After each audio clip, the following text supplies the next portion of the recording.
আজকে বাজার থেকে এনেছিল ঝিঙে। ঝিঙের একটা কোনো রেসিপি করা যাক, চলো। প্রথমে ঝিঙেগুলোকে ভালো করে ছাড়িয়ে নেব। এই দেখো আমার সব ঝিঙেগুলো ছাড়ানো হয়ে গেছে। এইবার ঝিঙেগুলোকে আমি ভালো করে ধুয়ে নেব।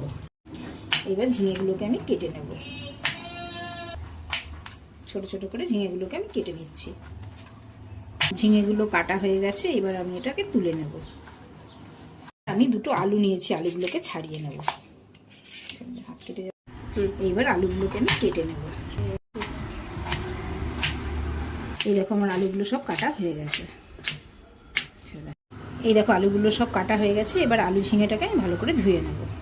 এবার আমি মিক্সিতে দিয়ে দেবো কাঁচা লঙ্কা, তিল, এবার দিয়ে দেবো সানরাইসের কিছুটা পরিমাণ পোস্ত।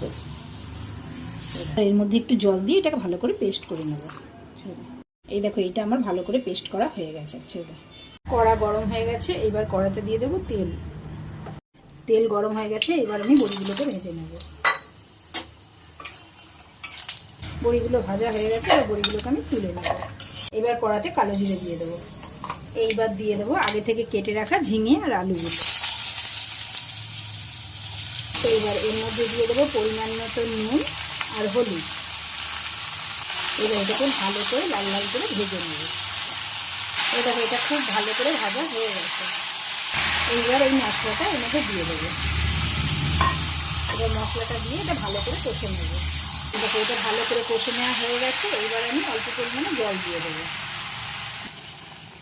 এইবার এর মধ্যে দিয়ে দেবো ভেজে রাখা বড়িগুলো। এই দেখো এটা হয়ে গেছে, এবার এটাকে আমি নামিয়ে নেব। এই দেখো তৈরি আমার গরমা গরম পোস্ত, ঝিঙে আলু পোস্ত। এইভাবে তোমরা ঝিঙে আলু পোস্ত করলে গরম ভাত বা রুটির সঙ্গে অসাধারণ লাগবে।